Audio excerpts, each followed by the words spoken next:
परीक्षित बैठे थे वहां सभी जितने ऋषि मुनि थे वो सब उपस्थित हुए और सब उपस्थित हो करके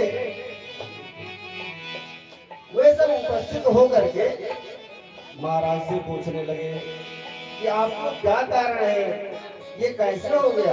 और सब ऋषि लोग आपस में चर्चा कर रहे थे। क्या चर्चा कर रहे थे? अरे ये महाराज वही परीक्षित हैं जिन्होंने भगवान का दर्शन कब किया था। अरे आप लोगों को बताया गया है परीक्षित ने भगवान का दर्शन कब किया था।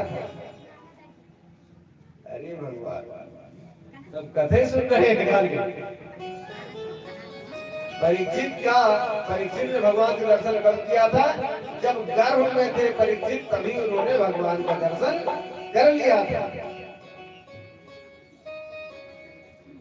सब ऋषि लोग यही चर्चा कर रहे हैं कि अरे ये कैसे इतना बड़ा, ये कैसे घटना घट गई कि जिस व्यक्ति ने, जिसके पिताजी ने गर्भ में ज्ञान प्राप्त कर लिया था, अभिमन्यु ने गर्भ में ज्ञान प्राप्त कर लिया और परीक्षित ने गर्भ में ही भगवान का दर्शन कर लिया,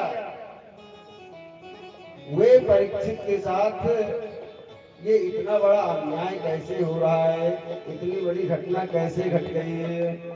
स्वयं ही तीर्थानि पुनन्ति सन्तः। और क्योंकि तीर्थों का महत्व किससे है?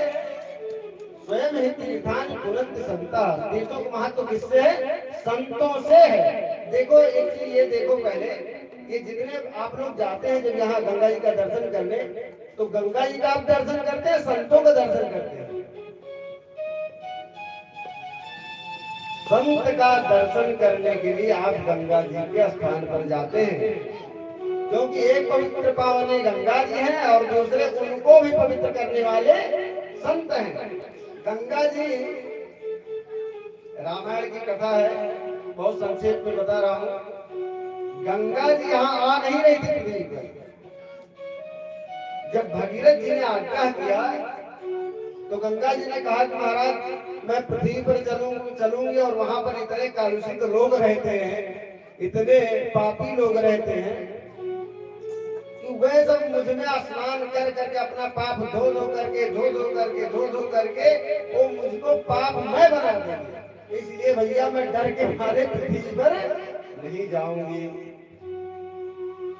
तब भगीरथ जी ने कहा देवी मैं मानता हूं कि पृथ्वी पर बहुत सारे पापी लोग हैं, लेकिन उसी पृथ्वी पर भगवान कपिल ने भी अवतार लिया है और एक अगर संत हो जाए तो उससे पूरा त्रिभुवन पवित्र हो जाता है।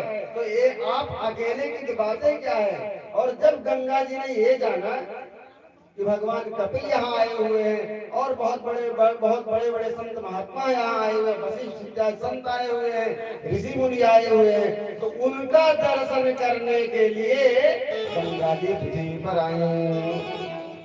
सर्वदा तप ऋषि सच उपहरई, संत दरस में पातक धरई। तो गंगा जी किस लिए आई है? संतों का दर्शन करने के लिए आई है। संत दरस सरदा, सरदा तो मतलब होता है कि जैसे शरद का पूर्णिमा,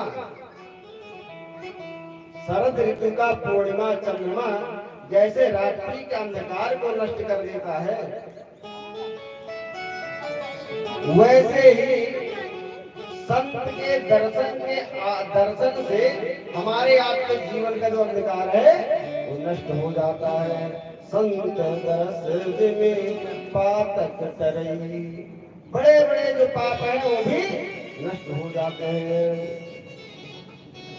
क्योंकि संत ब्राह्मण वेदज्ञ ऋषि ये सब क्या करते रहते हैं? हमेशा भगवान के नामों का संकीर्तन करते रहते हैं। संत दरस में पातक करई, और जिसके दर्शन मात्र से अगर पाप नष्ट हो जाए तो ऐसे लोगों का दर्शन करने के आगे कौन नहीं चाहेगा। संतन के संग लागिरे, हम सबका यह अभिप्राय होना